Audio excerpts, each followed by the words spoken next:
Billionaire was stressed at work, until a hospital image of his ex with a baby arrived by mistake. Before we begin, drop a comment telling us which city you're watching from, and once the story ends, don't forget to rate it from 0 to 10. Oh, and make sure to follow our channel for more stories like this. Now sit back and enjoy every detail. The mahogany conference table stretched endlessly before Alec Rivera as he drummed his fingers against its polished surface, the rhythmic tapping the only sound breaking the tension in the room. 20 executives sat frozen, waiting for his verdict on the quarterly projections.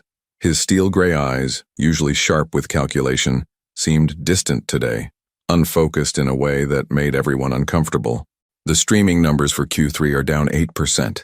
His chief financial officer David Chen ventured cautiously. We might need to reconsider the international expansion timeline. Alec's jaw tightened. At 34, he had built Rivera Entertainment from a single app into a multimedia empire worth $12 billion. Every decision, every risk, every late night had been calculated to perfection. Control was his language, and he spoke it fluently. 8%. He leaned back in his leather chair, the words tasting bitter. And you're suggesting we retreat? Not retreat, sir. Strategic reallocation. We don't retreat. His voice cut through the room like broken glass. We innovate. We adapt. We dominate. The room fell silent. This wasn't new. Alec's explosive temperament was legendary in Silicon Valley, but today felt different.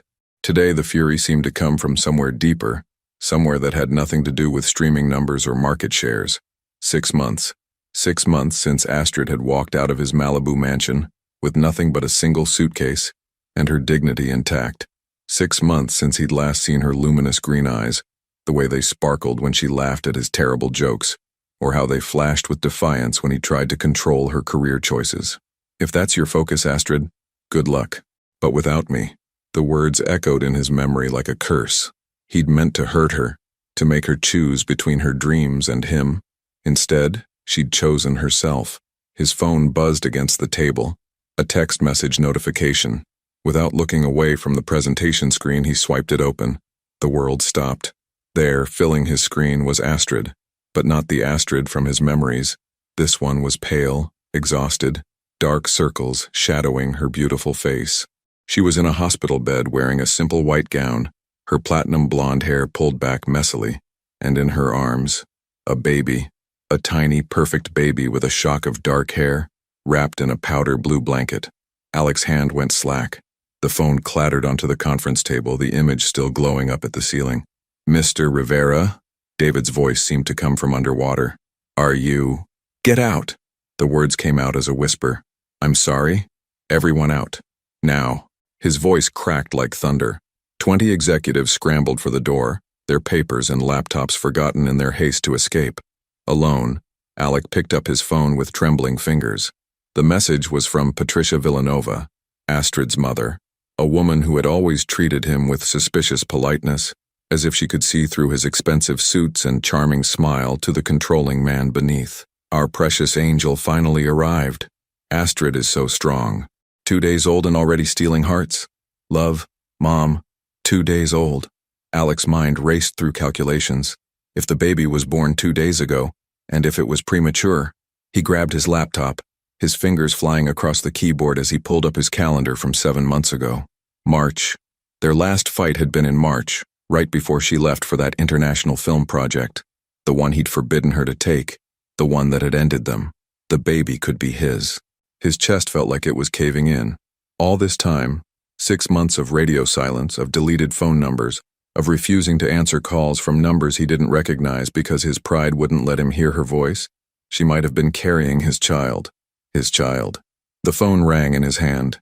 Patricia's name flashed on the screen. For a moment, he considered letting it go to voicemail. Then, with a sharp intake of breath, he answered. Patricia. Alec? Her voice sounded surprised, then embarrassed.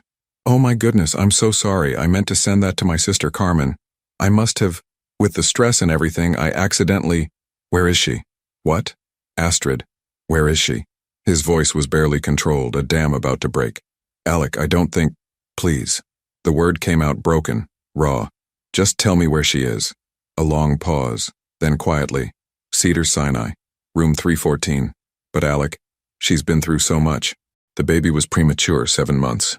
If you're going there, please don't make this harder for her. The line went dead. Alec stared at his phone, then at the abandoned conference room around him. Quarterly reports scattered across the table, a billion-dollar empire waiting for his next command. None of it mattered. He grabbed his keys and ran. What if the baby isn't his? What if she's moved on completely and this ruins everything? But what if it is his child, and he's already missed the first 2 days of his life? The sterile smell of antiseptic hit Alec the moment he stepped through the sliding doors of Cedars-Sinai Medical Center. His Italian leather shoes clicked against the polished floor as he strode toward the elevator, his heart hammering against his ribs like a caged animal. He'd driven the 20-minute distance in 12 minutes, running 2 red lights and barely registering the honking horns behind him. Room 314, 3rd floor. The elevator seemed to take an eternity. When the doors finally opened, he found himself in a quiet corridor painted in soft pastels. The maternity ward. Young fathers paced nervously by windows, grandparents clutched balloons and flowers, and somewhere in the distance, a baby's cry echoed through the halls. His child's cry. The thought made his knees weak.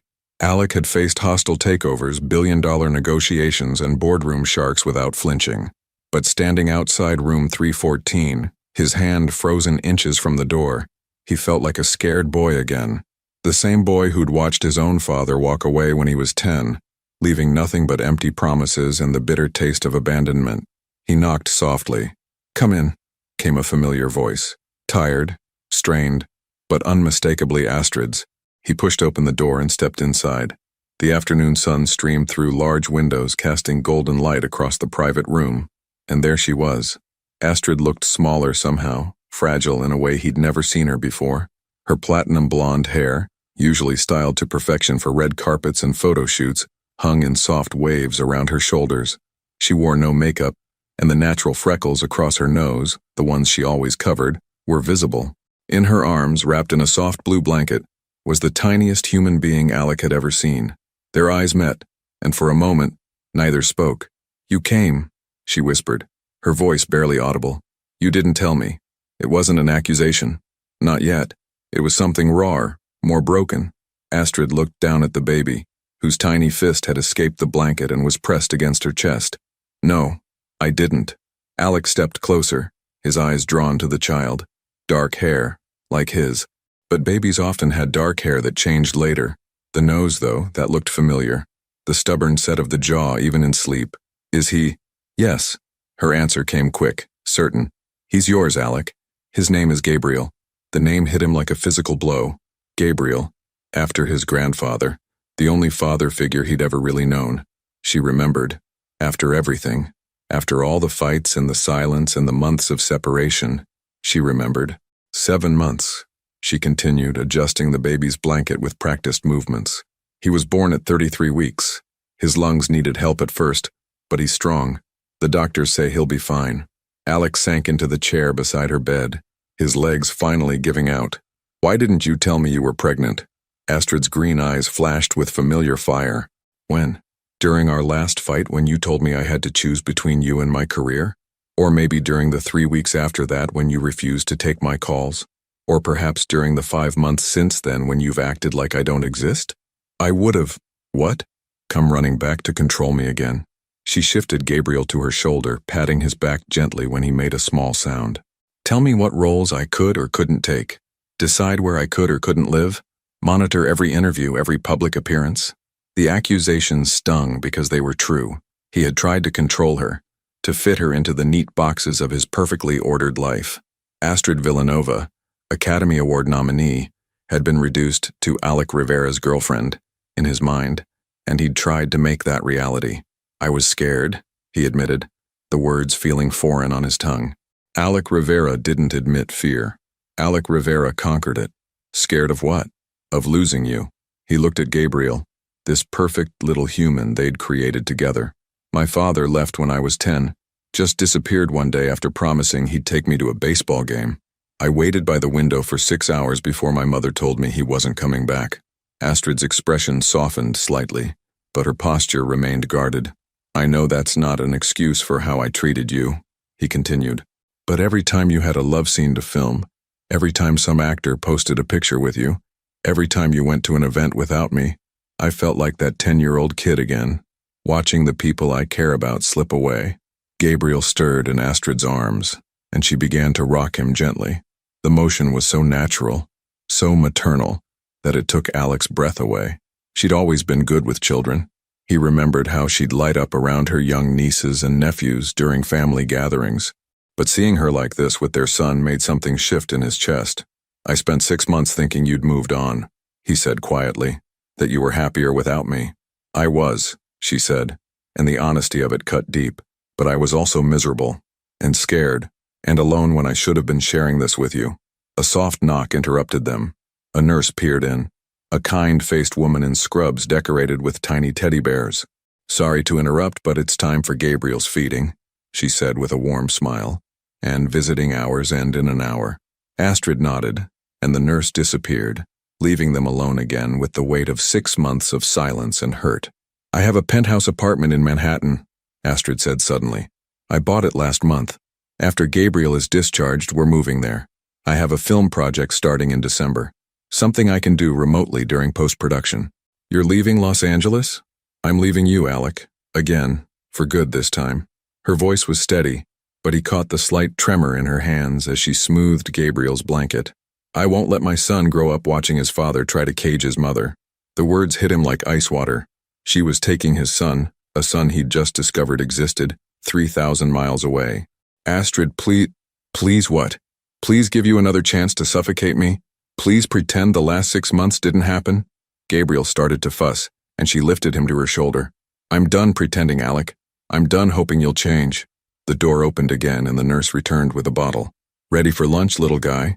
As Astrid began to feed Gabriel, Alec watched his son's tiny hands grasp at the bottle, his perfect little mouth working instinctively. This was his child, his family, and he was about to lose them before he'd even had a chance to try. The nurse left again, and the room fell silent except for Gabriel's soft feeding sounds. "What if I could change?" Alec asked, his voice barely above a whisper. Astrid looked up at him, and for a moment he saw a flicker of the woman who used to look at him like he hung the stars. Then it was gone. "You've had 6 months to change, Alec. Instead, you've been building walls higher than ever. Your assistant told my publicist you've banned my name from being mentioned in your presence. You've refused every call, every attempt at communication. That's not someone ready to change. That's someone running away." She was right.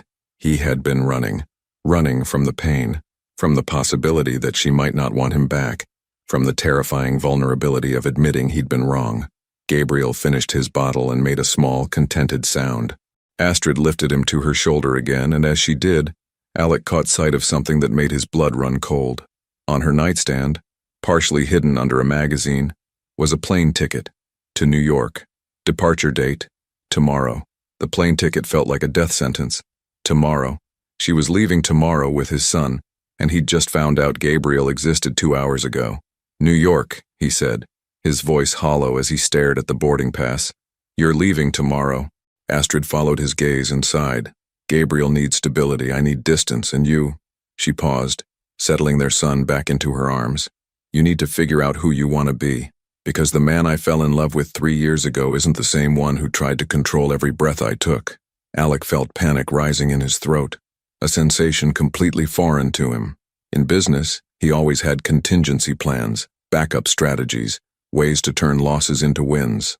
But sitting in this hospital room watching Astrid prepare to disappear with their child, he felt utterly powerless.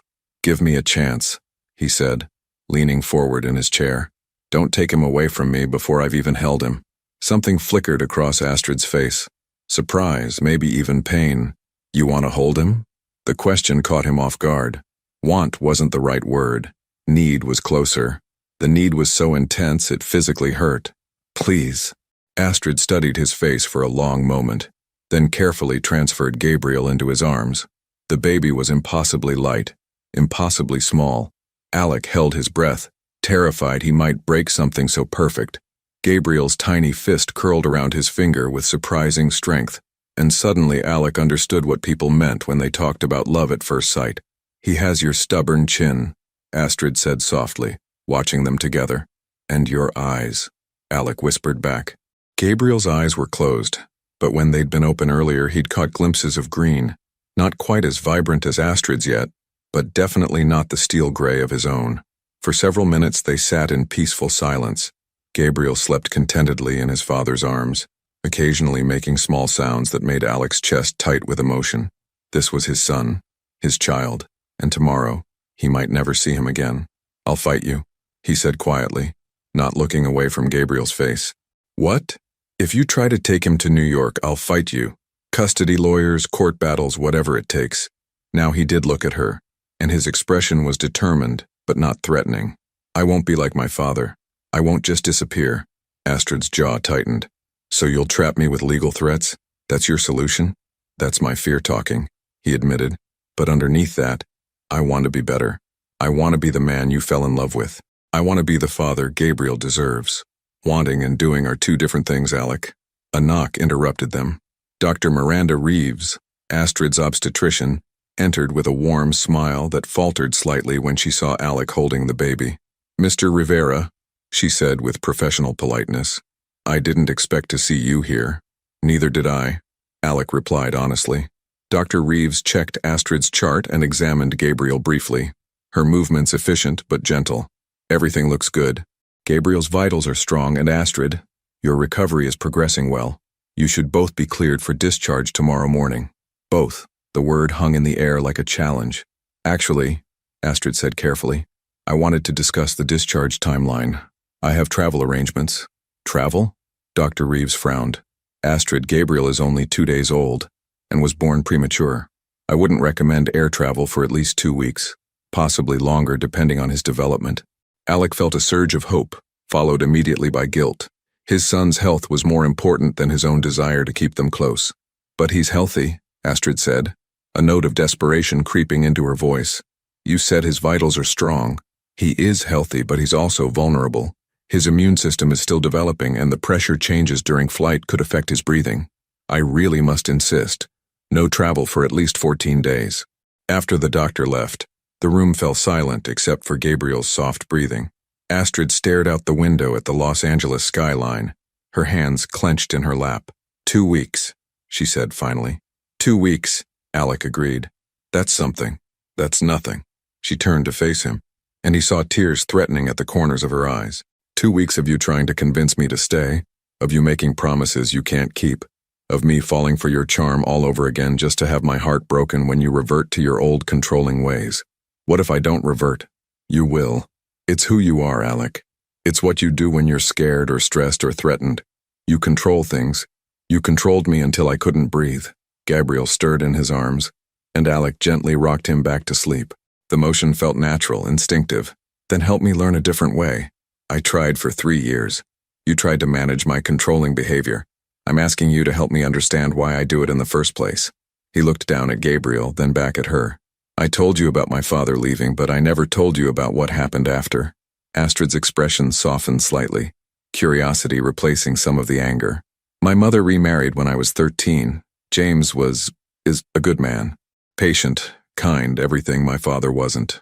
But I hated him at first because I thought he was trying to replace something I'd already lost. Alec's voice grew quieter. I spent 2 years making his life hell, testing him, waiting for him to leave too. And you know what he did? What? He stayed. Through every tantrum, every silent treatment, every time I told him I hated him, he just stayed. And slowly I learned to trust him. But by then I'd already built these walls, these defense mechanisms. If I control everything and everyone around me, nothing can hurt me the way my father's abandonment did. Astrid was quiet for a long moment, studying his face. That doesn't excuse. No, it doesn't, he agreed quickly. But it explains it. And more importantly, it gives me something to work with. I know where the behavior comes from now. I can fight it. You knew where it came from 3 years ago, Alec. I'm not a therapist. I was your girlfriend. It wasn't my job to fix you. You're right. But maybe it's not about fixing. Maybe it's about choosing every day to trust instead of control, to support instead of possess. Gabriel yawned in his sleep, a tiny, perfect sound that made them both smile despite the tension. I'm scared too, Astrid admitted quietly. What if you break his heart the way you broke mine? What if he grows up thinking love is supposed to hurt? The words hit Alec like physical blows, but he didn't flinch away from them. Then I'll spend every day proving him wrong. Starting now. How? Alec looked at his son, then at the woman he'd never stopped loving. Give me 2 weeks. Not to convince you to take me back. I know I don't deserve that yet. Just to prove I can be the father Gabriel needs. And if at the end of those 2 weeks you still want to go to New York, I won't fight you. I'll even help you move. And if you slip back into old patterns, then you'll have your answer, and I'll have mine. Astrid was quiet for so long he thought she might refuse. Then finally she nodded. 2 weeks. But we're not living together, and we're not picking up where we left off. You want to prove you've changed? Do it as Gabriel's father, not as my ex trying to win me back? Deal. As if sensing the importance of the moment, Gabriel chose that instant to open his eyes. Green met gray, father and son seeing each other clearly for the first time. And in that moment, Alec made a silent promise that would either save his family or destroy him completely. 2 weeks to prove he could love without controlling, support without suffocating, trust without possessing. Starting with the hardest challenge of all, letting Astrid make her own choices even if those choices broke his heart. 3 days into their fragile agreement, Alec stood outside Astrid's Beverly Hills apartment at 6:47 a.m., holding 2 coffee cups and fighting the urge to use his emergency key. The old Alec would have let himself in, would have justified it as concern for Gabriel's well-being. The new Alec, the one he was desperately trying to become, knocked and waited and waited. When Astrid finally opened the door, her hair was a mess. She wore an oversized UCLA sweatshirt stained with what looked like baby formula, and her eyes had the glazed look of someone running on 2 hours of sleep. You look, he started. Like hell. I know. She stepped aside to let him in, accepting the coffee gratefully. Gabriel was up every 2 hours. I think he has his days and nights confused. Alec's instinct was to fix it, to suggest a night nurse, a better routine, a different feeding schedule. Instead, he bit his tongue and simply asked, "What can I do to help?" The question seemed to surprise her. She studied his face suspiciously, as if waiting for the catch. "You could hold him while I shower," she said finally. "I haven't had 5 minutes to myself since we got home yesterday." Gabriel was in his bassinet in the living room, wide awake and staring at a mobile of tiny stars that rotated slowly above his head. When he saw Alec, his little face scrunched up in what might have been recognition. "Hey, buddy," Alec whispered, carefully lifting his son. Gabriel fit perfectly in the crook of his arm, as if he'd been designed to rest there. "Your mom needs a break. Think you can hang out with your old man for a while?" From the bathroom came the sound of running water. Alec settled into the rocking chair Astrid had positioned by the window and began a gentle swaying motion. Gabriel's eyes, still that indeterminate newborn blue-green, tracked his face with startling intensity. "So this is strange for both of us, huh?" Alec murmured. "I'm new at this whole dad thing, and you're new at, well, everything." Gabriel made a small sound. Not quite a cry, not quite a coo. "I know I messed up with your mom," Alec continued, surprised by how easy it was to talk to someone who couldn't judge him yet. "I thought if I could just control everything, make everything perfect, she'd never leave. But perfect isn't the same as happy, is it? And controlling isn't the same as caring." The shower was still running. Alec closed his eyes and let himself imagine for just a moment what it might be like if this were their life. Quiet mornings, shared responsibilities, the simple intimacy of caring for their child together. "Mr. Rivera?" Alec's eyes snapped open. A woman stood in the doorway, late 50s, kind eyes, wearing scrubs decorated with cartoon elephants. "I'm sorry," she said quickly. "I didn't realize. I'm Helen, Gabriel's night nurse. Ms. Villanova hired me to start today." A night nurse. The exact solution he'd wanted to suggest but hadn't. Astrid had anticipated the need and handled it herself, without his input or control. "She didn't mention hiring a nurse," he said carefully. Helen's expression grew uncertain. "Should I not be here?" Ms. Villanova said she'd discussed it with Gabriel's father, but maybe there was a miscommunication. Before Alec could respond, Astrid appeared in the hallway, her hair wet and a look of panic on her face. "Helen, I'm so sorry. I completely lost track of time. I should have warned you that Alec would be here." She moved quickly to take Gabriel from his arms. "This is Gabriel's father. Alec, this is Helen Santos. She's a registered nurse with 15 years of pediatric experience." The old Alec would have been furious. How dare she make such an important decision without consulting him? How could she trust a stranger with their child? Why hadn't she discussed this with him first? The new Alec looked at Astrid, really looked at her. The exhaustion in her eyes, the slight tremor in her hands, the way she seemed to be holding herself together by sheer willpower. "That's brilliant," he said, and meant it. "You must be exhausted." Astrid blinked, clearly expecting an argument. "You're not upset?" "Why would I be upset? You identified a problem and solved it. You researched qualified help and made arrangements. That's exactly what a good mother does." Helen excused herself to set up in the nursery, and Astrid stared at Alec, as if he'd grown a second head. "Who are you and what did you do with Alec Rivera?" He laughed, but it came out hollow. "I'm trying to be someone better, someone who trusts your judgment instead of questioning it, someone who supports your decisions instead of undermining them." "It's been 3 days, Alec. This could just be an act." "It could be," he agreed, "but it's not." His phone buzzed insistently. David Chen's name flashed on the screen along with the words, "Urgent Tokyo Deal." Alec glanced at the phone, then at Astrid, then deliberately turned it face down on the coffee table. "Aren't you going to answer that?" Astrid asked. "It's not more important than this. This is just me drinking coffee while Helen gets Gabriel settled. The Tokyo expansion could be worth hundreds of millions." Alec met her eyes. "And this is me learning that some things matter more than money." The phone buzzed again, then again. By the 5th call, even Astrid looked concerned. "Alec, maybe you should—" "No." His voice was firm. "I spent 3 years putting work before everything else.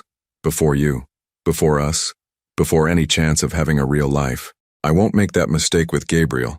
But even as he said it, his jaw was tight with the effort of ignoring the calls. Astrid noticed. "Answer it," she said quietly. "Astrid, answer the phone, Alec, but put it on speaker. Let me hear how you handle whatever crisis is so urgent it can't wait until business hours." It was a test. He could see it in her eyes, the way she held herself ready to be disappointed. This was his chance to prove that his priorities had really shifted, that Gabriel and their fragile new dynamic mattered more than any business deal.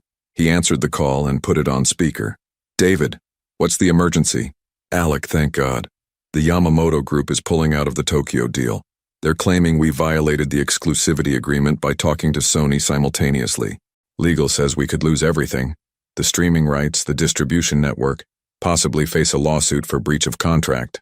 Astrid watched Alec's face carefully. She could see the moment the businessman in him wanted to take over. The slight narrowing of his eyes, the way his free hand clenched into a fist. "When did Yamamoto receive information about the Sony discussions?" Alec asked. "Yesterday afternoon. We think there's a leak in the legal department. What does Marcus recommend?" "Immediate damage control. Fly to Tokyo tonight, face-to-face meetings, full transparency about our negotiation strategy. If we handle this right, we might save the deal. If we don't, the entire Pacific expansion dies," Alec finished. He looked at Astrid, who was holding Gabriel and watching him with an unreadable expression. "I can't go to Tokyo," Alec said simply. Dead silence on the phone. "Sir, I can't travel right now. Handle the crisis remotely. Set up video conferences, send Marcus as my representative, do whatever you have to do. But I'm not leaving Los Angeles. Alec, this is a $1 billion deal, and this is my family." His voice was steady, certain. "Figure out another way, David. That's what I pay you to do." He hung up and looked at Astrid, who was staring at him with something that might have been amazement. "You just walked away from $1 billion, she said. "No, I just chose what matters more." Gabriel made a soft sound, and they both looked down at him. He was staring up at his parents with those serious newborn eyes, as if he understood the magnitude of what had just happened. "The old me would have been on a plane to Tokyo within the hour," Alec said quietly. "The old me would have convinced himself that saving the deal was the same as providing for his family. But providing money isn't the same as being present, is it?" Astrid's eyes were bright with tears she didn't let fall. "Helen seems wonderful," Alec said, changing the subject before the moment could become too intense. "How did you find her?" "My publicist recommended her agency. They specialize in high-profile clients who need discretion." "Smart." He paused. "I'd like to contribute to her salary, and any other expenses Gabriel needs." "Alec, not as a way to control anything, just as his father. I want to help provide for him." Astrid nodded slowly. "We'll need to work out a formal arrangement. Support, visitation, all of that. Whatever you think is fair." His phone started buzzing again. This time it was his assistant, probably with updates about the Tokyo crisis. Again, he ignored it. "This doesn't mean we're back together," Astrid said suddenly, as if she needed to remind herself as much as him. "I know, and it doesn't mean I trust you completely." I wouldn't expect you to. Not yet. But it's a start. Alec looked at his son in Astrid's arms, at the woman he'd never stopped loving despite everything he'd done to push her away, at the life he might still have a chance to build if he could prove himself worthy of it. Yeah, he said softly. It's a start. From the nursery came Helen's cheerful voice as she organized supplies and prepared for her first night shift. Outside, Los Angeles was waking up to another day, and in this quiet apartment, a broken family was taking its first tentative steps toward something that might eventually resemble healing. But healing, Alec was learning, required more than good intentions. It required constant choice, daily recommitment, and the courage to keep choosing love over control even when every instinct screamed otherwise, especially when a phone call later that evening would test those choices in ways he couldn't yet imagine. The phone call came at 11:47 p.m. on a Tuesday night. Alec had just returned to his Malibu mansion after spending the evening at Astrid's apartment, helping with Gabriel's bedtime routine, something that had become their new normal over the past week. He was exhausted in a way he'd never experienced before, the kind of bone-deep tiredness that came not from boardroom battles but from the simple, overwhelming responsibility of caring for another human being. He almost didn't answer the unknown international number. Alec Rivera. Jesus, Alec, finally. The voice was familiar, though he hadn't heard it in over 2 years. It's Carter. Carter Blackwood. Alec's blood ran cold. Carter Blackwood, his former business partner, former best friend, former confidant, the man who'd stolen corporate secrets worth $50 million and disappeared to Monaco, leaving Alec's company nearly bankrupt and his faith in human nature shattered. You've got some nerve calling me, Alec said, his voice dangerously quiet. I know you have no reason to trust me. Trust you? You nearly destroyed everything I built. You took proprietary technology and sold it to our biggest competitor. I know what I did. Carter's voice was urgent, desperate, and I know sorry doesn't begin to cover it, but I'm calling because I have information you need. About Astrid. Every muscle in Alec's body tensed. What about Astrid? There are photos, Alec. From the hospital. Someone sold them to TMZ and 3 other outlets. Pictures of her with the baby, pictures of you holding him. They're calling it secret baby scandal, and they're going to run the story tomorrow unless what? Unless you give them something bigger. They want an exclusive interview. You admitting to the affair, to abandoning her while she was pregnant, to being an absent father who only showed up after finding out about the baby. Alec's free hand curled into a fist. That's not what happened. I know that. You know that. But the narrative they're building, it's going to destroy both of you. Astrid's career, your company's reputation, and that baby is going to grow up with this scandal following him forever. How do you know about this? A pause. Because I'm the one who took the pictures. The words hit Alec like a physical blow. He sank into his leather chair, the phone trembling in his hand. You what? I was broke, Alec. The money I stole, it's gone. Gambling, bad investments, legal fees. I've been doing paparazzi work just to survive. I was at Cedars-Sinai following some celebrity plastic surgery story when I saw you walk in. I followed you up, took photos through the door window before I realized it was you and her, and you sold them anyway. I needed the money, but after I found out about the baby, about what this would do to all of you, I've been trying to buy them back. That's why I'm calling. I can kill the story, but I need your help. Alec stood up, pacing behind his desk like a caged animal. How much? $2 million. Cash. Tonight. $2 million to clean up a mess you created. Alec, if these photos run, they'll paint you as the villain. The controlling billionaire who drove away his pregnant girlfriend and only came back when he found out about his heir. Astrid will be portrayed as the brave single mother keeping her baby away from his toxic father. Is that how you want Gabriel to learn about his parents? The thought of his son reading those lies someday made Alec's stomach turn. But $2 million to Carter Blackwood felt like paying ransom to the devil himself.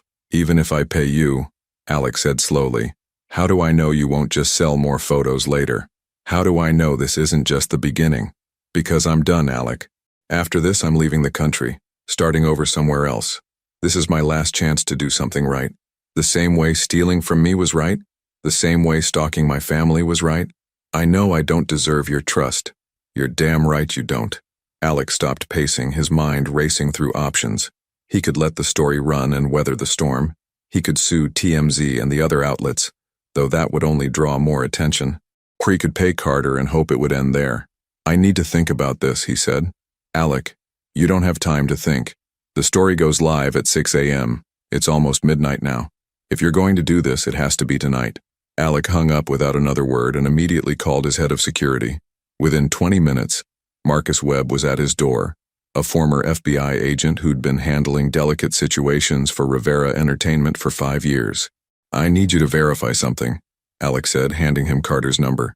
Find out if he really has photos, if the outlets really are planning to run a story, and most importantly, if paying him will actually make this go away. While Marcus worked his contacts, Alec sat in his home office staring at a photo of Gabriel that Astrid had sent him earlier that day. His son was sleeping peacefully, unaware that his first week of life was about to be splashed across tabloids and gossip websites. His phone rang. Astrid, did you see the email? She asked without preamble. What email? Someone sent me screenshots. Photos of us at the hospital. They want to comment for a story they're running tomorrow. Her voice was shaking. Alec, how did this happen? I was so careful about privacy, about protecting Gabriel. Alec closed his eyes. I know who took them, and I'm handling it. You know who, how. It's complicated, but I'm going to stop this story from running. How? He could tell her about Carter, about the betrayal and the photos and the $2 million demand, but that would only add to her stress, and she'd been through enough already. Trust me, he said instead. Alec, I can't just trust you when it comes to my son's privacy. Our son, he corrected gently, and I'm not asking you to trust blindly.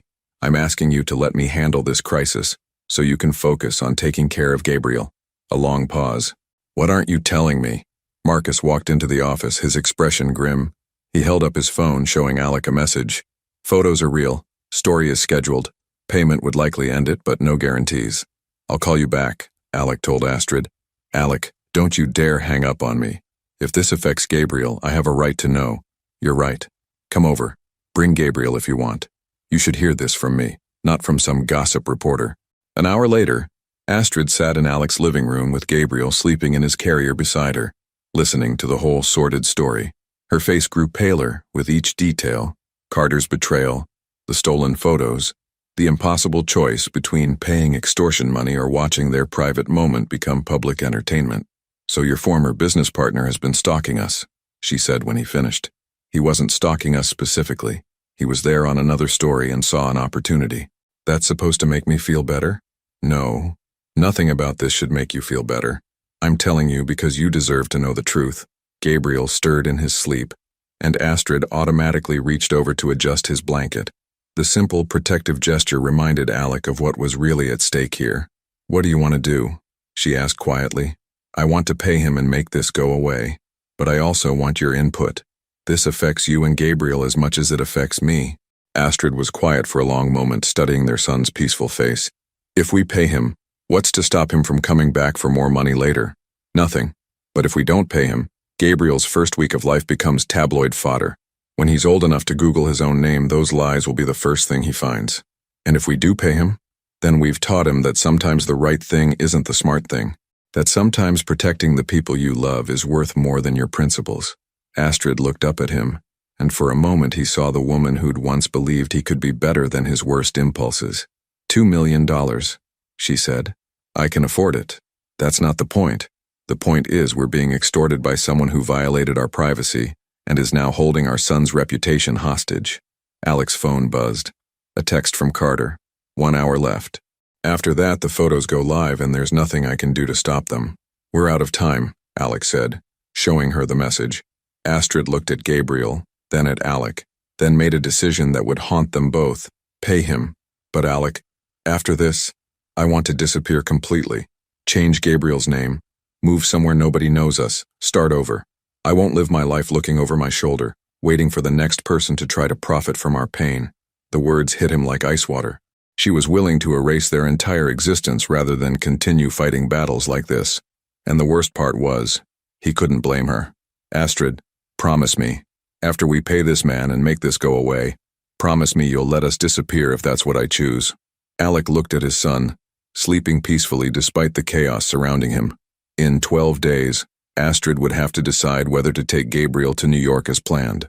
But now he realized she wasn't just considering a cross-country move. She was considering vanishing entirely, and the man who'd once promised to change everything for love would have to decide if he loved them enough to let them go. The money transfer went through at 4:23 a.m. $2 million, moved from Alec's private account to an offshore bank in the Cayman Islands, with Carter Blackwood's assurance that every photo, every copy, every digital trace of their hospital moment had been destroyed. By 5 a.m., Marcus confirmed that all major outlets had killed the story. Gabriel's privacy had been purchased, but at a cost that went far beyond money. Alec sat in his kitchen as dawn broke over the Pacific, watching Astrid feed their son in the pale morning light. She'd insisted on staying the night, too afraid to leave Gabriel alone even for the short drive back to her apartment. Now she looked fragile and determined in equal measure, like someone preparing for battle. "It's done," he said quietly, showing her the confirmation from his bank. "The story is dead." Astrid nodded but didn't look relieved. If anything, she seemed more resolved than before. "I've been thinking about what I said last night," she began, not meeting his eyes. "About disappearing. About changing Gabriel's name. Astrid, I'm serious, Alec. This is what our life will be if we stay. Vultures circling, waiting for any moment of vulnerability to exploit. People like Carter who'll sell our pain for profit. I won't raise Gabriel in that world." Alec moved closer, sitting across from her at the breakfast bar. What if there was another way? What if we could control the narrative instead of running from it? Control. She laughed bitterly. "Still trying to manage everything, aren't you?" "That's not—" He stopped, recognizing the familiar pattern. "You're right. I'm sorry. Tell me what you're thinking." Astrid shifted Gabriel to her shoulder, her movements automatic now after a week of constant care. "There's a private clinic in Switzerland, Dr. Elizabeth Hoffman. She specializes in helping high-profile families disappear when their safety is compromised. New identities, relocated lives, complete anonymity." The words hit him like individual blows. "You've already contacted her." "I made an inquiry, just to understand the options." She finally looked at him, and her green eyes were steady, despite the tears threatening at their edges. "I could take Gabriel there. He'd grow up normal, anonymous. No paparazzi, no scandals, no one trying to profit from his existence. And me? You'd be free to live your life without the complications we bring." Alec felt something break inside his chest. "Is that what you think I want? To be free of complications? I think you want to be a good father, and I think you want to do right by us. But I also think you don't understand what you're signing up for. This," she gestured around his pristine kitchen, his perfect house. "This isn't compatible with raising a child who'll be hunted by photographers and gossip columnists his entire life." Gabriel made a soft sound, and Astrid began rocking him gently. The motion seemed to calm them both. "What if I came with you?" Alec asked suddenly. Astrid's eyes widened. "What? To Switzerland? What if we all disappeared together? New identities, new life, away from everything that's tried to poison this." "Alec, you can't be serious. Your company, your empire, everything you've built, can be run by other people. David's been handling the Tokyo crisis perfectly without me. The board could elect a new CEO. I could step back, become a silent partner, let someone else run the day-to-day operations." Astrid stared at him as if he'd lost his mind. "You would give up everything? For us? For him?" Alec looked at Gabriel, whose green eyes were open now, tracking the sound of his father's voice. "For you. For the chance to be a family without constantly looking over our shoulders. You don't know what you're saying. You've never lived without power, without control, without the ability to fix things with money and influence. You'd hate it. Maybe. Or maybe I'd finally learn who I am when I'm not trying to control everything around me." Astrid was quiet for a long moment, studying his face. "This isn't a romantic gesture, Alec. This is Gabriel's entire future we're talking about. His safety, his happiness, his right to a normal life. I know. And if you came with us and then decided you couldn't handle it, if you got restless or bored or started resenting the limitations, we couldn't come back. Once we disappear, it's permanent." Alec understood the weight of what she was saying. No more Rivera entertainment. No more billion-dollar deals. No more private jets or exclusive restaurants or the kind of power that opened every door in every city. Just life. Ordinary, anonymous, uncontrolled life. "Give me time to think about it," he said finally. "How much time?" "The window for disappearing safely gets smaller every day. The more people who know Gabriel exists, the harder it becomes to erase our trail." Before he could answer, his phone rang. David's name flashed on the screen along with the time, 7:15 a.m. "Don't answer it," Astrid said quietly. It could be important. It's always important, Alec. That's the point. There will always be another crisis, another deal, another emergency that seems more urgent than whatever's happening right here. She gestured between them, between the three of them sitting in the quiet kitchen as the world woke up around them. The phone stopped ringing, then immediately started again. Answer it, Astrid said, her voice resigned. But put it on speaker. Let me hear what's more important than this conversation about our son's future. Alec hesitated, then accepted the call and set the phone on the counter. David. Alec, thank God, I've got good news and bad news about Tokyo. Just tell me. Good news. We saved the deal. Yamamoto agreed to modified terms, and Sony is backing down from the exclusivity claims. The Pacific expansion is back on track. And the bad news? They want you in Tokyo by Friday. Face-to-face signatures, ceremonial handshake, the whole diplomatic dance. They're insisting on the personal touch after all the chaos. Alec looked at Astrid, who was watching him with an expression he couldn't read. I can't travel to Tokyo right now, he said. Alec, this is a billion-dollar deal. They're being very clear. No personal appearance from you, no signature. We can't send a representative for this one. Then we don't sign. Dead silence on the phone. Sir, did you just say? I said we don't sign.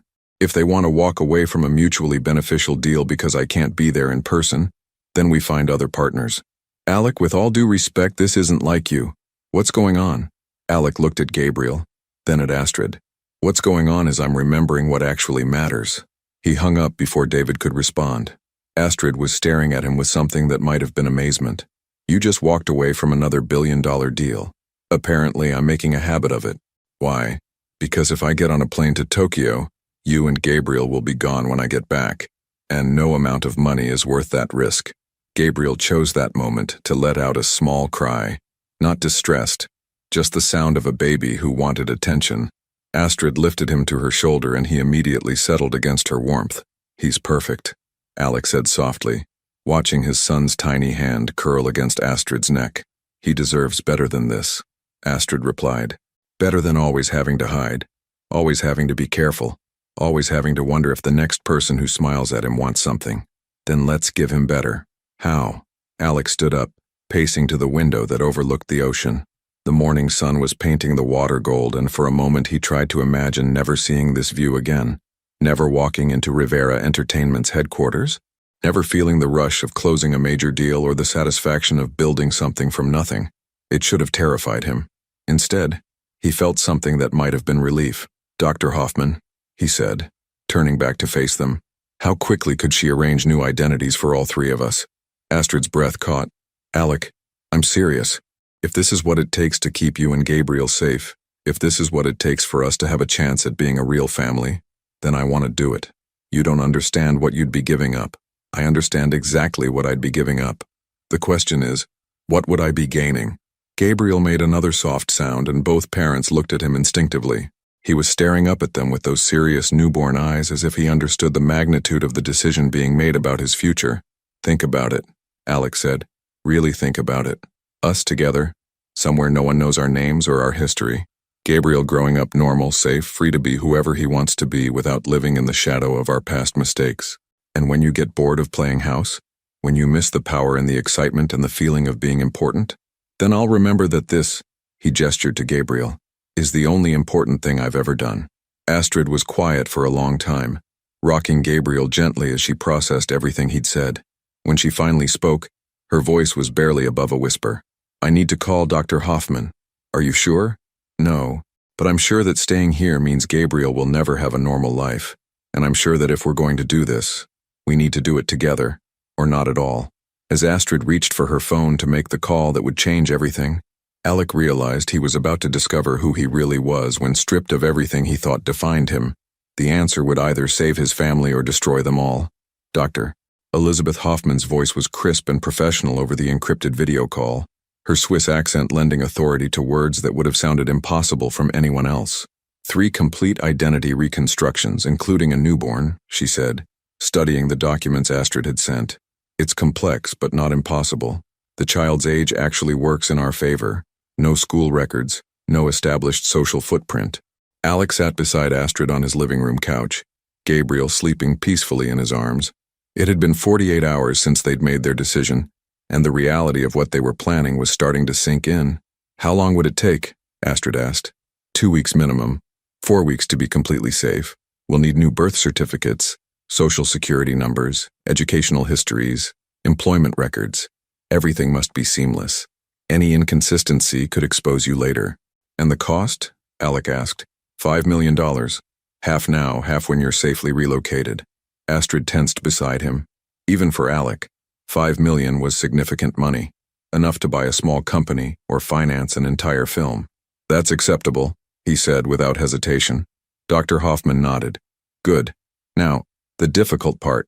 From this moment forward, you cannot deviate from normal routines. Any unusual behavior, any suspicious activity could draw attention. Mr. Rivera, you must continue running your company as if nothing has changed. Ms. Villanova, you must maintain your regular schedule. We cannot afford to have anyone, friends, family, employees, suspect that you're planning to disappear. What about Gabriel's medical care? Astrid asked. He's still seeing his pediatrician twice a week. Continue those appointments. We'll arrange for his medical records to be transferred to his new identity once we're ready to move. After the call ended, they sat in silence for several minutes. Gabriel had woken during the conversation but remained quiet, his green eyes tracking the movement of shadows on the ceiling. This is really happening, Astrid said finally. Second thoughts? She was quiet for so long he thought she might not answer. Then, every minute, but not about keeping Gabriel safe, about whether you can really do this. I can do this. Alec, you've never lived without an army of people solving your problems. No assistant, no security team, no legal department. Just you, dealing with ordinary life like ordinary people. I know it won't be easy, do you? Because yesterday you had a meltdown when your espresso machine broke and you had to drink regular coffee. Alec winced. She wasn't wrong. He'd spent 20 minutes on the phone with customer service, growing increasingly frustrated until Marcus had simply ordered a replacement machine for next-day delivery. I can learn, he said.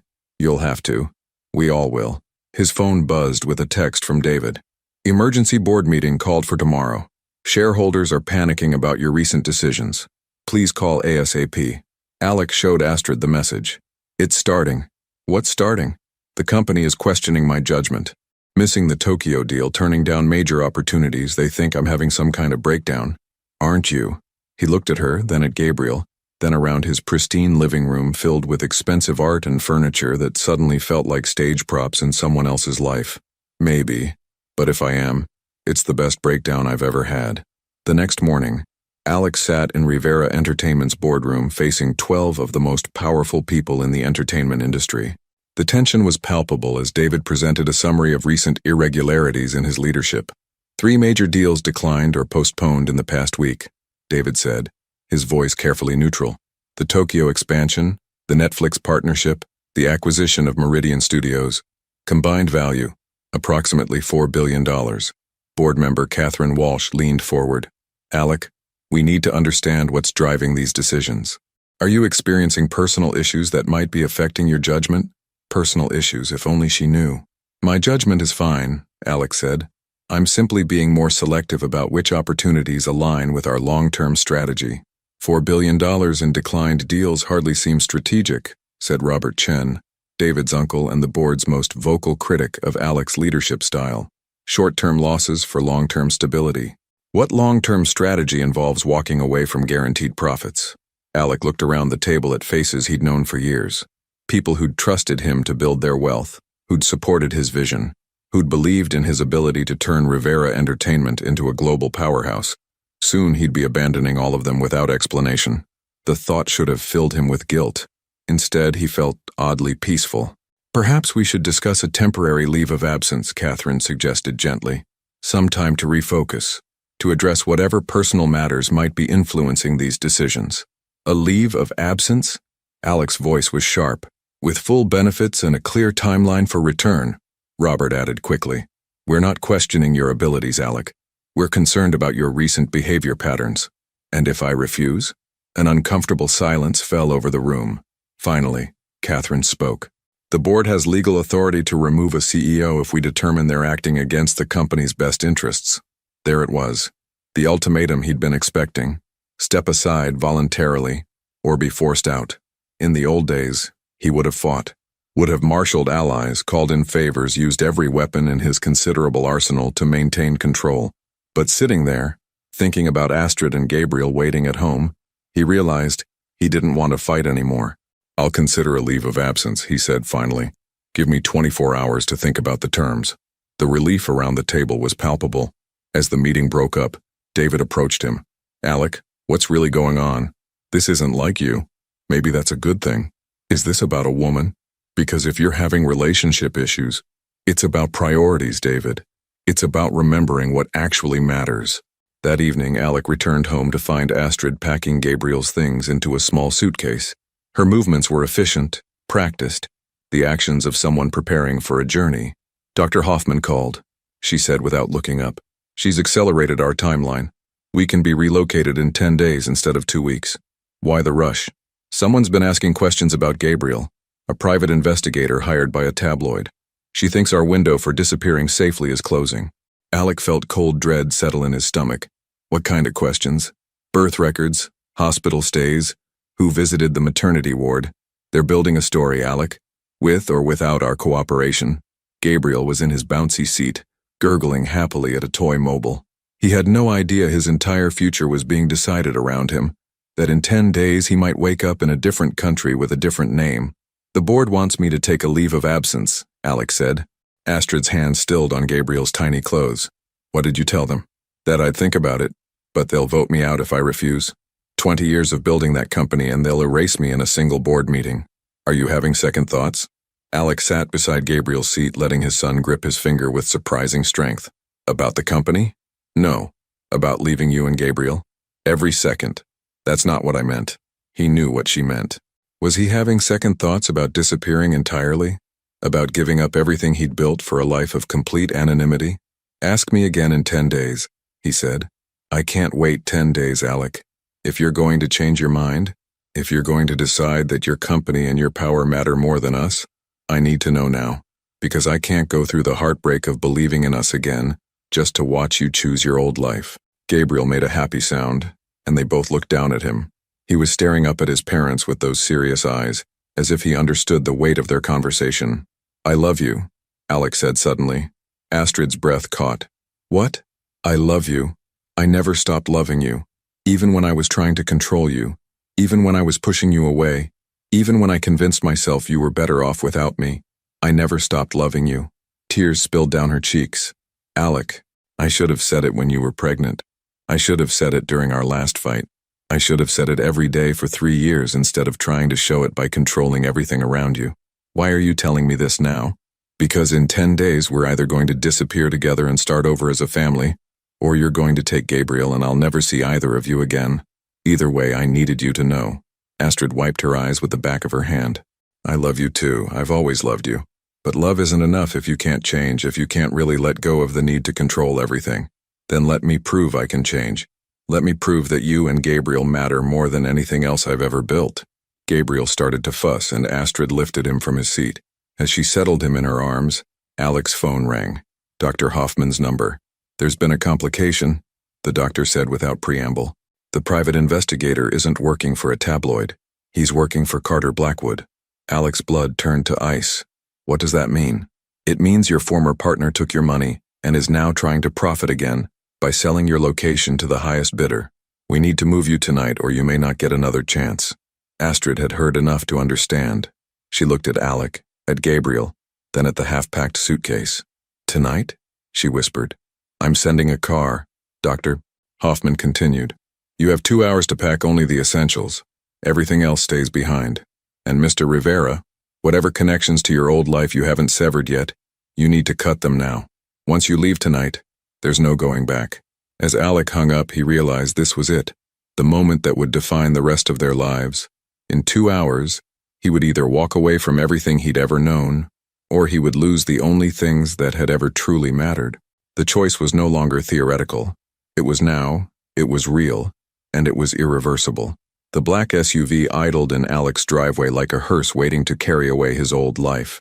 Through the window, he could see the driver, a stern-faced woman in dark clothing who'd introduced herself simply as Anna, and explained they had a private jet waiting at a small airport in Riverside. 2 hours had become 90 minutes.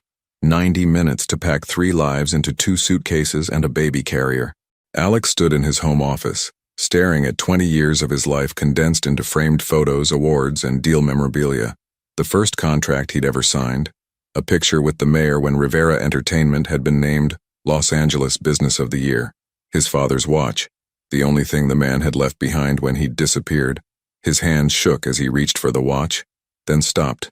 New identity meant no connections to the past, no sentimental objects that could be traced back to Alec Rivera.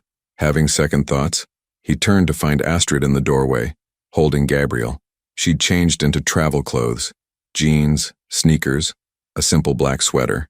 Without makeup and jewelry, she looked younger, more like the struggling actress he'd fallen in love with years ago rather than the polished celebrity she'd become. "About the watch," he said. "My grandfather gave it to my father, and my father left it to me. It's the only family heirloom I have, and now Gabriel will be your family legacy instead." She was right. He picked up a different photo, one of the 3 of them taken just yesterday by Helen, the night nurse. Gabriel was awake in the picture, looking directly at the camera with those serious eyes, while Alec and Astrid flanked him like protective sentinels. "This is all I need," he said, slipping the photo into his jacket pocket.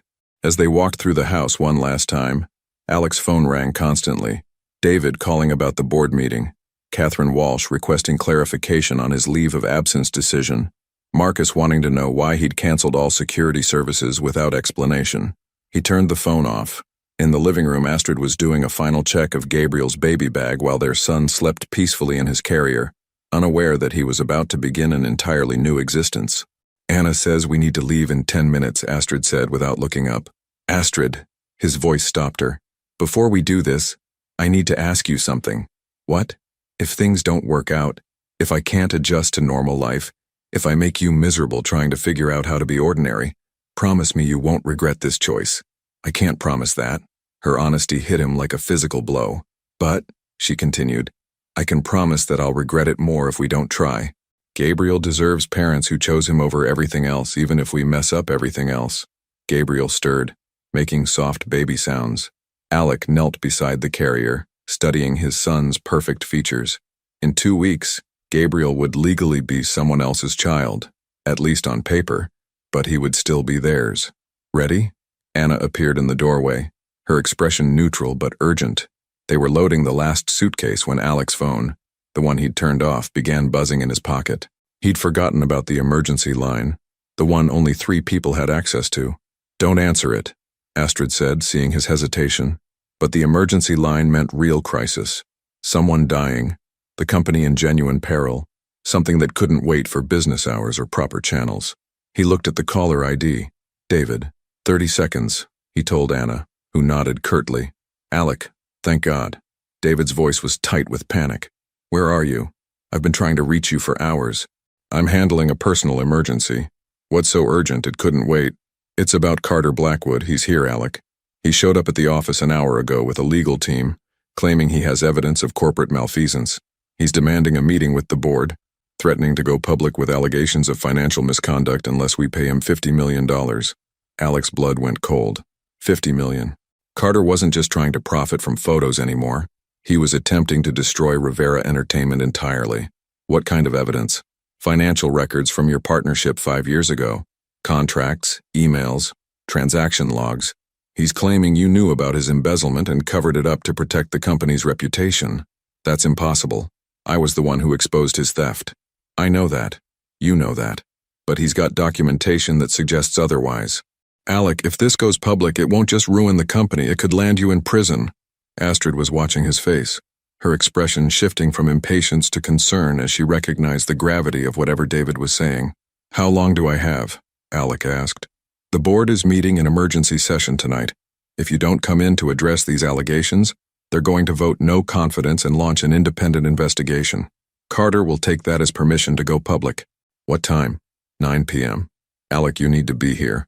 This isn't something Marcus or I can handle for you." Alec looked at his watch. 7:45 p.m. The board meeting was in an hour and 15 minutes. The flight to Switzerland was scheduled to take off in 40 minutes. He could feel Astrid's eyes on him, could sense Anna's growing impatience from the doorway, could see the future fracturing into 2 impossible paths. "Alec?" David's voice was desperate now. "Are you there?" "I'm here. Will you come in?" The question hung in the air like a blade. Answer yes, and he'd missed the flight. Dr. Hoffman had been clear. There would be no second chance, no rescheduled departure. Answer no, and 20 years of building Rivera Entertainment would be destroyed by Carter's lies, taking down hundreds of employees and thousands of investors. "Mr. Rivera," Anna said quietly, "we need to leave now, or we miss our window." Astrid stepped closer to him, Gabriel still sleeping in her arms. "Alec, whatever's happening with your company, we can't wait. If we don't leave tonight—" "I know." His voice came out hoarse. "Mr. Rivera?" Anna's tone was more urgent now. "Alec, I need an answer." David's voice through the phone. "Daddy needs to make a choice, doesn't he?" Astrid whispered to Gabriel, though her eyes never left Alec's face. And suddenly, looking at his son, the choice became clear. "David," he said into the phone. "Yes?" "Contact Jennifer Walsh at Walsh & Associates. Transfer all of Carter's allegations to her. She's the best corporate defense attorney in the city. Give her full authority to act on the company's behalf. Alec, this isn't something we can handle through lawyers. The board needs to hear from you directly. Then tell the board that Alec Rivera is officially resigning as CEO, effective immediately. David, you're promoted to interim chief executive with full authority to restructure the company as needed." Dead silence on the phone. "Sir, What? You heard me. I'm resigning. Fight Carter however you see fit, but do it without me. Rivera Entertainment belongs to its employees and shareholders now. Alec, you can't be serious. This is your life's work." "No." He looked at Gabriel, then at Astrid. "This is my life's work." He hung up and turned to Anna. "Let's go." As they walked toward the SUV, Astrid caught his arm. "You just gave up everything," she said, her voice filled with wonder and terror. "No. I just figured out what everything actually is." Anna held the car door open as they loaded Gabriel's carrier into the back seat. As Alec took one last look at his house, at the life he was leaving behind, his phone rang again. This time he didn't hesitate. He removed the battery and dropped both pieces into the trash can by his driveway. "No going back?" Astrid asked as they settled into the car. "No going back." As they drove away into the Los Angeles night, Alec realized he felt lighter than he had in years. Behind them, his empire was probably crumbling in a boardroom where panicked executives tried to make sense of his resignation. Ahead of them lay complete uncertainty. New names, new country, new life built from absolutely nothing. For the first time in his adult life, he had no plan, no control, no power to shape outcomes. And he had never been more certain that he was exactly where he needed to be. Gabriel slept peacefully between them as the city lights faded in the distance, unaware that his parents had just chosen love over everything they'd thought mattered. But he would grow up knowing that when it really counted, when the choice was between power and family, his father had chosen him. That knowledge would be the only inheritance that mattered. 6 months later, Michael and Sarah Bennett sat on a park bench in the small town of Lucerne, Switzerland, watching their 8-month-old son Danny play with his toes in his stroller. To anyone observing, they looked like an ordinary young family enjoying a peaceful afternoon. A carpenter and a part-time translator who'd moved to Switzerland for the quiet life and clean air. No one would have recognized them as Alec Rivera and Astrid Villanova. Michael, as he was learning to think of himself, pushed the stroller gently back and forth while Sarah read a book in German, practicing the language that was slowly becoming second nature. Danny gurgled happily, reaching for the colorful toys attached to his stroller, blissfully unaware that he'd once been Gabriel Rivera, heir to a billion-dollar empire. "Mrs. Hoffman was right about the adjustment period," Sarah said quietly, not looking up from her book. 6 months and I still wake up sometimes forgetting who I'm supposed to be. I wake up reaching for my phone to check stock prices, Michael admitted. Then I remember I don't have a phone, and I don't have stocks. It had been the hardest 6 months of his life. Learning to live without assistance, without security, without the ability to solve problems with money and influence. Their apartment was modest. 2 bedrooms above a bakery with a view of the lake if you craned your neck just right. Michael worked construction jobs, his hands growing calloused and strong in ways they'd never been when his biggest physical challenge was signing contracts. Sarah had found work as a freelance translator, her multilingual skills finally put to practical use. They shopped at local markets, cooked their own meals, took turns with night feedings, and discovered the strange intimacy of a life with no servants, no staff, no one to handle the mundane details of existence. "Do you miss it?" she asked, the question that hung between them every day but was rarely spoken aloud. Michael was quiet for a moment, watching Danny grab at a butterfly that had landed on the edge of his stroller. "I miss the illusion of control. I miss thinking I understood how the world worked. But miss the life itself? No, it wasn't entirely true. Some mornings, he woke up with phantom anxiety about deals that no longer existed, meetings he'd never attend again, crises that someone else would have to solve. His therapist, Dr. Weber, a kind woman who specialized in helping people rebuild their identities, said this was normal. The mind needed time to release patterns formed over decades. "What about you?" he asked. "Any regrets about giving up Hollywood?" Sarah laughed, but there was an edge to it. "You mean, do I miss having strangers analyze my appearance and speculate about my personal life in magazines? Do I miss having to smile perfectly at events while inside I was dying from exhaustion? Do I miss never being sure if people liked me or just wanted something from me?" "That's not a no." She was quiet for a long moment, watching a group of children play on swings nearby. "I miss the creative work sometimes. The feeling of inhabiting someone else's story, of making people feel things they'd never felt before. But I don't miss the industry, and I definitely don't miss the fear." The fear had been constant in Los Angeles, paparazzi around every corner, the knowledge that any mistake, any unguarded moment could become front-page news. Here in Lucerne, they could walk to the market without security, could take Danny to the doctor without worrying about photographers, could simply exist without performance. "He looks like you when you're thinking too hard," Sarah said, nodding toward Danny. Their son had developed the habit of staring intensely at objects, his little brow furrowed in concentration, as if he was trying to solve complex problems. His eyes had settled into a beautiful green-blue, like lake water in sunlight, and his hair had grown into dark curls that caught the Swiss mountain light. "God help him if he inherited my overthinking," Michael said. "He inherited the best parts of both of us, and none of the worst parts of our old lives." A young woman approached their bench pushing a stroller of her own. "Entschuldigung," she said in German. "Is this bench free?" "Natürlich," Sarah replied smoothly.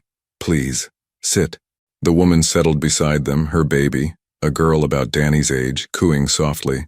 "Your German is very good," she said in English, having caught Sarah's slight accent. "Are you American?" "Canadian," Michael said easily. It was their practiced story. "We moved here for work." "How lovely. I'm Emma. This is my daughter Sophia." Michael and Sarah, and this is Danny. As the two women chatted about baby milestones and the challenges of adjusting to Swiss life, Michael found himself marveling at how normal it felt. No security screening Emma for potential threats. No background checks or NDAs. Just two mothers sharing the universal experience of sleepless nights and first smiles. When Emma left, Sarah turned to him with a surprised expression. "That felt normal?" "I was going to say beautiful. When was the last time either of us just talked to a stranger without wondering what they wanted from us?" Danny started to fuss, and Sarah lifted him from the stroller.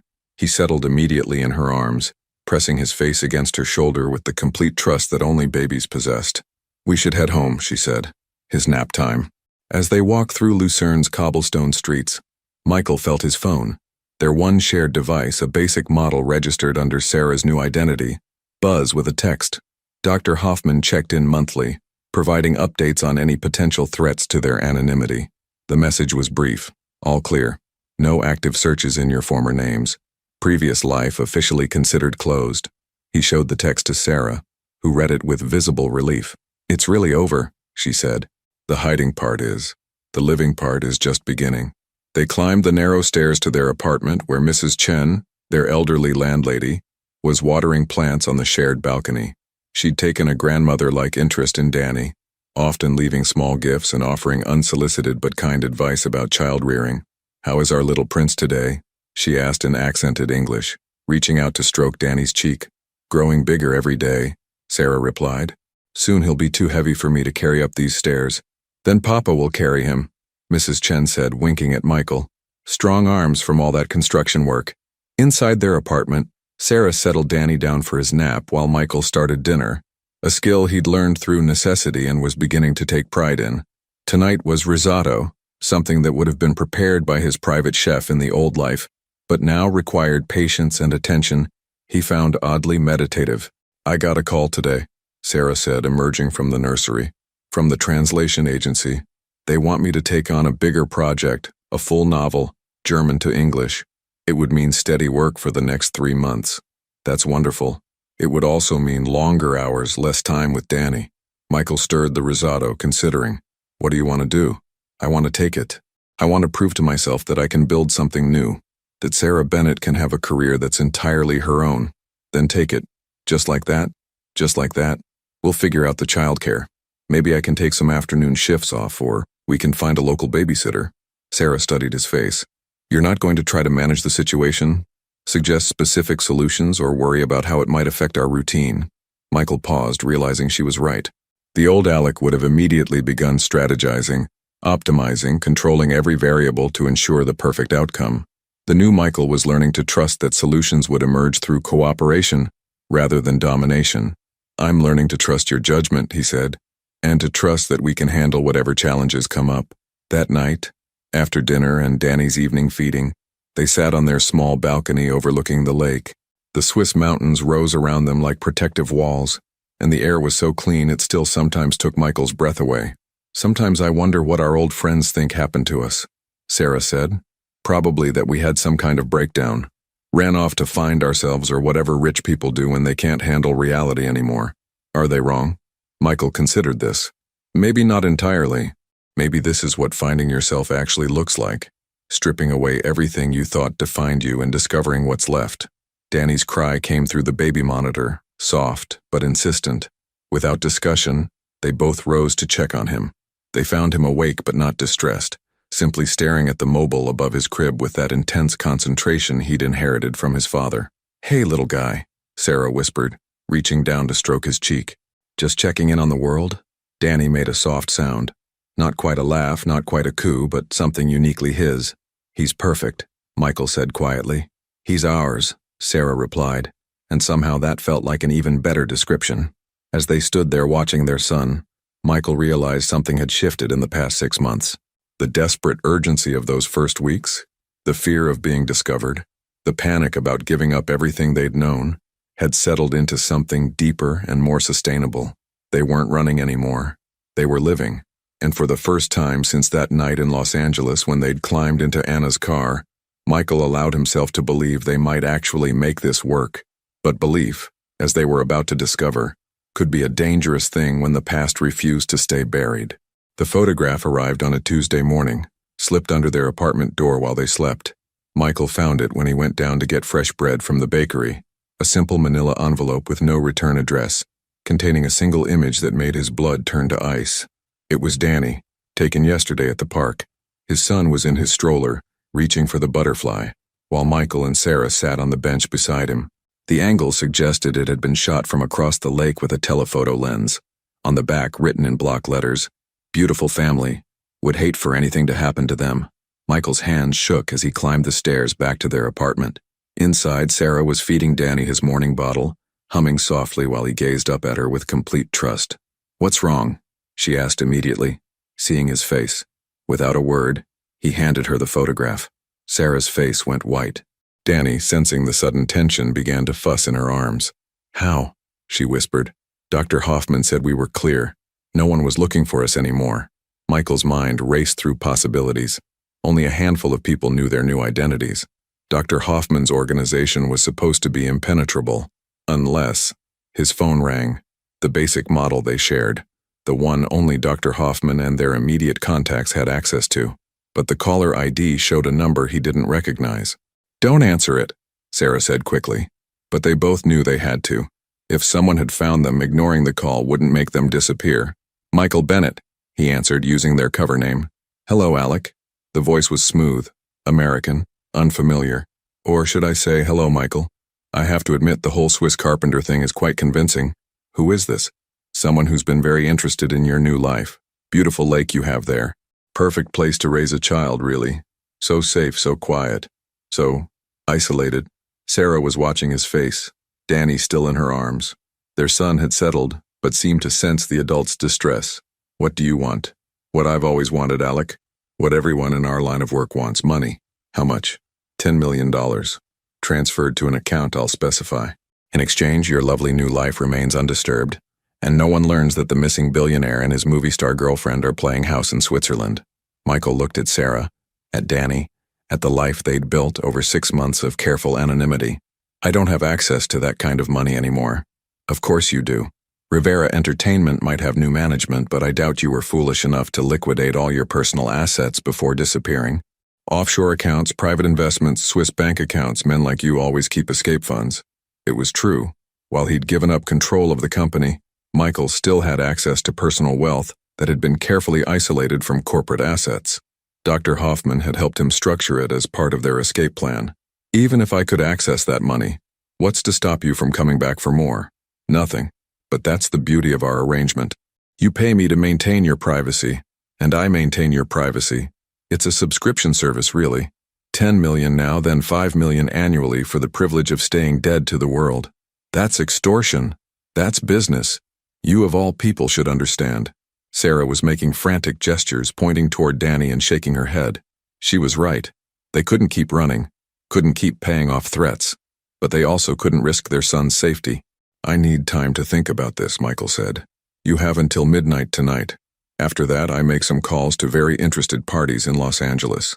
TMZ would pay handsomely for exclusive footage of Alec Rivera's secret family, not to mention the FBI's ongoing investigation into Rivera Entertainment's finances.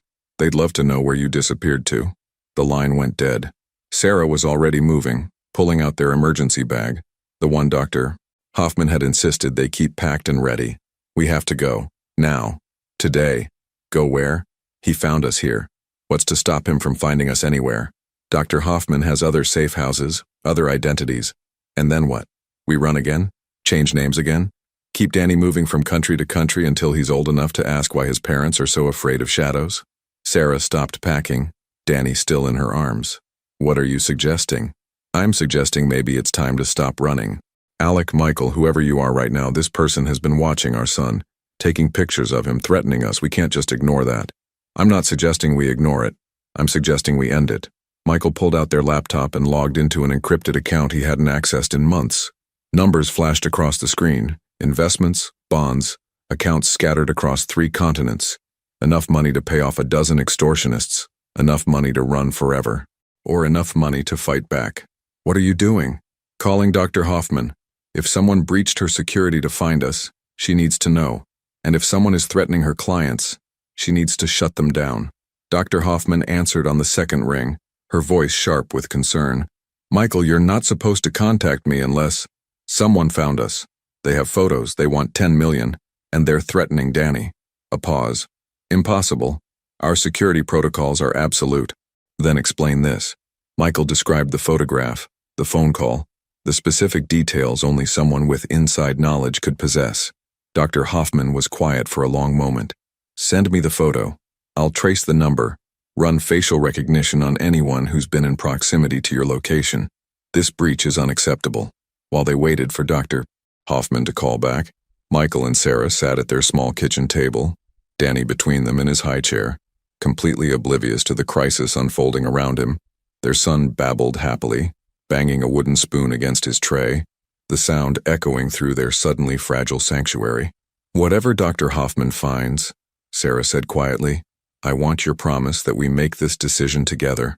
No more noble gestures, no more deciding what's best for us without consulting me. You have it, and I want your promise that Danny's safety comes first, before your pride, before any desire for revenge, before anything else. Always. The phone rang again. Dr. Hoffman. I have good news and bad news, she said without preamble. The bad news is that your blackmailer is Marcus Webb. Michael felt the world tilt. Marcus, his former head of security, the man he'd trusted with every secret, every vulnerable moment, the man who'd known about Dr. Hoffman, who'd helped arrange their initial escape. That's impossible. Marcus wouldn't. The good news is that he's working alone. No one else knows your location. It appears he's been monitoring my communications since your disappearance, waiting for an opportunity to profit from his inside knowledge. Sarah grabbed Michael's hand. Marcus has been to our apartment in LA. He knows Danny. He knows us. If he's really doing this, he's more dangerous than any stranger, Michael finished. He knows exactly how to hurt us. There's more, Dr. Hoffman continued. I've been tracking his movements. He's not in Switzerland. He's running this operation remotely, using surveillance contacts he developed during his FBI years. But that also means he's vulnerable. If we move quickly, we can shut him down before he can execute his threats. How? Give me 12 hours. I'll handle Marcus personally. In the meantime, you need to decide. Do you want to disappear again, or do you want to stay and fight for the life you've built? After Dr. Hoffman hung up, Michael and Sarah sat in silence for several minutes, watching Danny explore his toys with the fearless curiosity of someone who'd never known danger. If we run, Sarah said finally, we'll always be running. Every time Danny makes a friend, starts at a new school, begins to put down roots, we'll have to be ready to tear it all away. And if we stay, we trust Dr. Hoffman to handle Marcus. We trust that the life we've built here is worth defending. Michael looked around their small apartment, at the photos they'd begun to display, the German books Sarah was learning from, Danny's toys scattered across the floor, the simple evidence of a life being lived rather than performed. I don't want to run anymore, he said. Neither do I. They spent the day as normally as possible. Michael went to his construction job. Sarah worked on her translation project. Danny napped and played and ate with the reliable rhythm that had become their family's heartbeat. But underneath the normalcy was a current of tension, the knowledge that their future was being decided by forces beyond their control. That evening, as they put Danny to bed, Michael realized something had changed between them. The careful distance they'd maintained for months, the result of trauma and uncertainty and the massive adjustment of becoming new people, had dissolved. They were no longer Alec and Astrid pretending to be Michael and Sarah. They were just themselves, fighting for their family. Whatever happens tomorrow, Sarah said as they stood over Danny's crib, I want you to know that these 6 months have been the happiest of my life. Even with all the uncertainty, the fear, the constant looking over our shoulders, especially because of that. Because for the first time, we've been in it together, really together. Not you trying to control outcomes and me trying to maintain independence. Just us, figuring it out as we go. Danny slept peacefully between them, his breathing steady and sure. Tomorrow would bring Dr. Hoffman's resolution with Marcus, and they would learn whether their new life could survive its first real test. But tonight, in the quiet of their Swiss apartment with their son safe between them, they allowed themselves to hope. The past had found them one last time, but they were no longer the same people who had fled Los Angeles 6 months ago. They were stronger now, united in ways they'd never been before, and whatever came next, they would face it together. For the first time since that desperate night in Alec's Malibu mansion, the future felt like something they could build, rather than something they had to survive. 2 years later, the morning sun filtered through the windows of their new house, a modest 3-bedroom cottage on the outskirts of Lucerne with a garden where 2.5-year-old Danny could run freely without fear. Michael stood at the kitchen counter, making coffee with the careful precision he'd learned over 2 years of handling life's simple tasks himself, while Sarah sat at the breakfast table reviewing proofs for her latest translation project. Danny was in the living room building elaborate towers with wooden blocks and chattering away in a mixture of German, English, and his own invented language. His vocabulary had exploded in recent months, and he'd developed his father's intensity and his mother's curiosity in equal measure. "Papa, look," he called, pointing proudly at a particularly tall structure. "Big tower.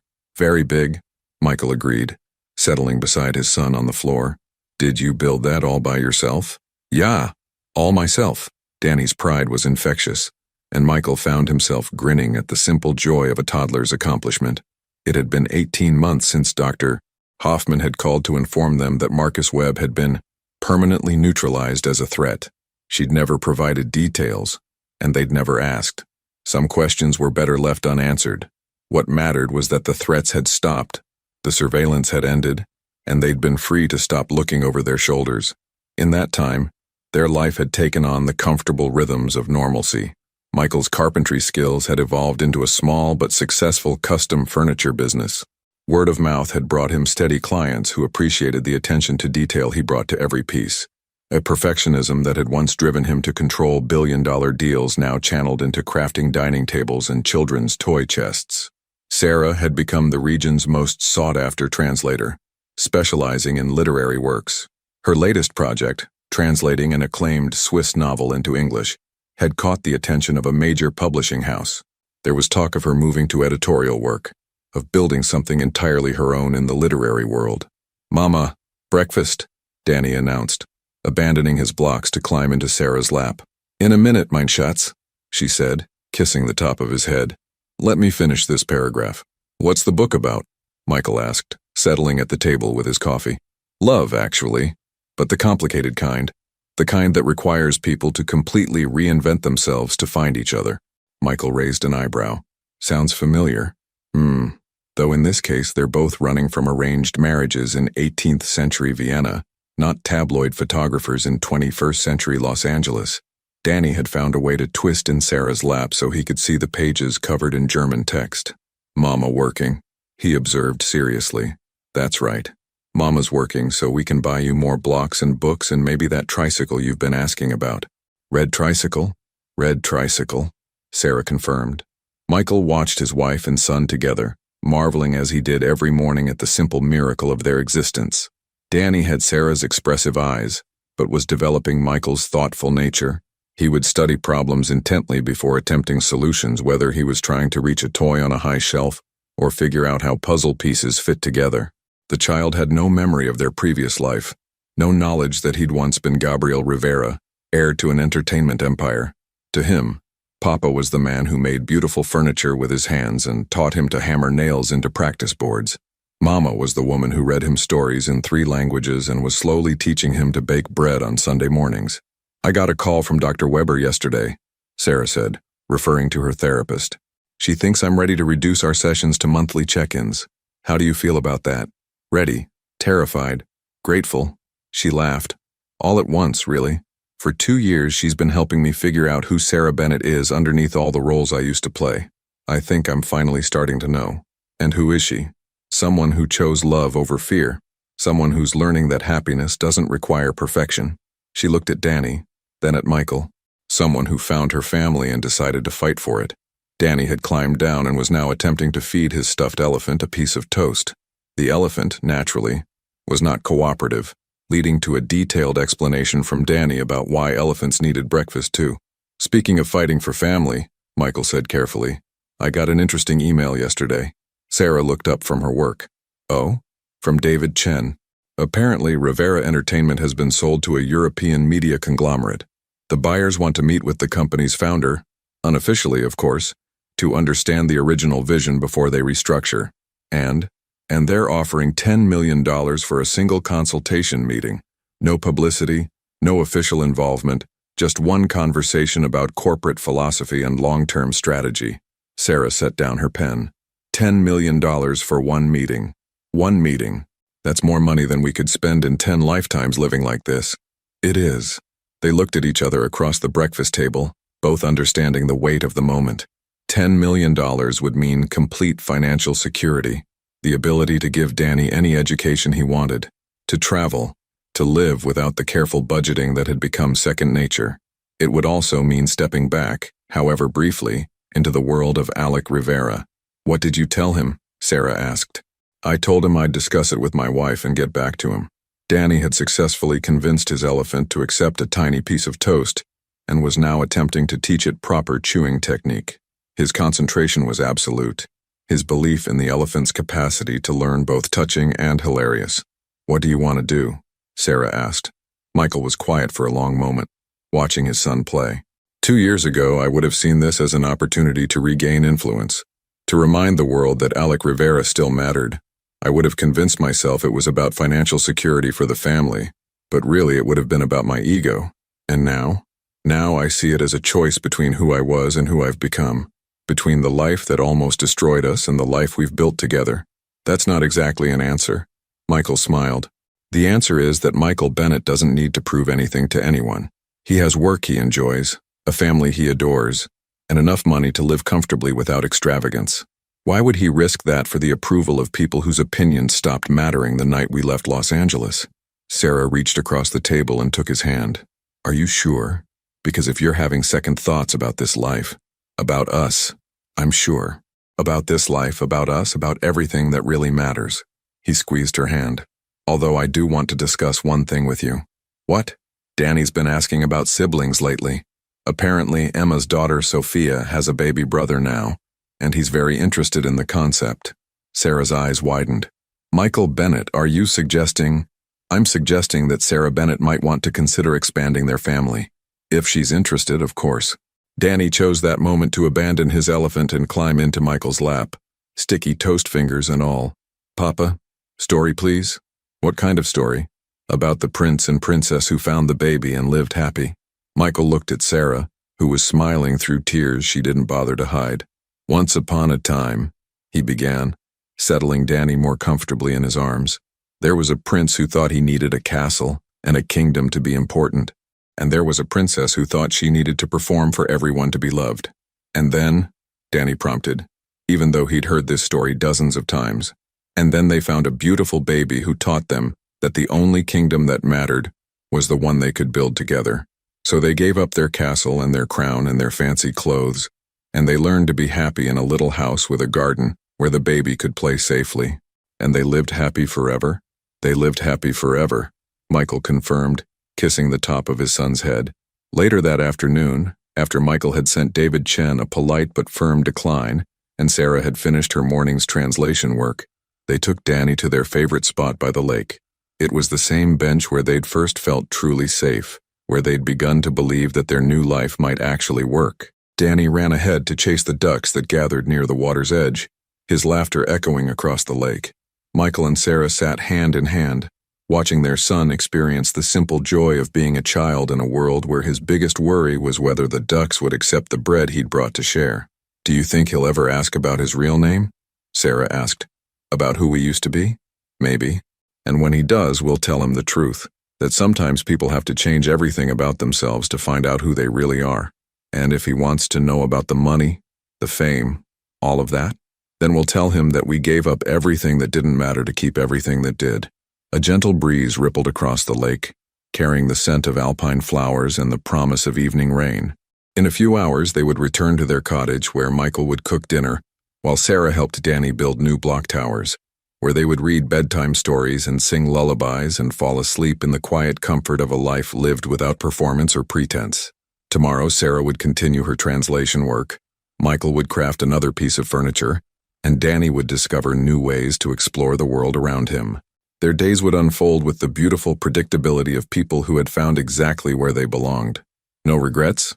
Michael asked, the question that had haunted their early months but now felt more like a celebration. Only one, Sarah said, leaning against his shoulder. What's that? That it took us so long to understand that love isn't about having everything. It's about choosing what matters most and letting everything else go. Danny ran back to them breathless and glowing with excitement.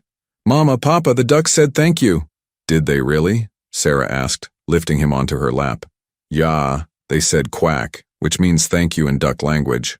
How do you know duck language? Michael asked seriously. Sophia's baby brother taught me. He speaks duck and baby and a little bit of German. As they sat there together, a family that had chosen love over everything else, Michael realized that this was the ending he'd been searching for his entire life without knowing it. Not the triumph of acquisition or the victory of control, but the quiet joy of being exactly where he belonged, with exactly the people who mattered most. The sun was beginning to set over the Swiss mountains, painting the lake in shades of gold and rose. Soon they would gather their things and walk home to their simple cottage, where no photographers waited, where no crisis demanded immediate attention, where the most important decision of the day might be whether to have pasta or soup for dinner. It was, Michael thought, the most beautiful life he could have imagined. Would you have made the same choice, giving up everything you thought you wanted to keep the only things that truly matter? Your participation means a lot to the channel. Please share your thoughts in the comments. Thank you for watching. If you enjoyed the story, please subscribe to our channel and leave a comment below letting us know what you thought. Your feedback and support mean a lot to us. Stay tuned for more exciting stories.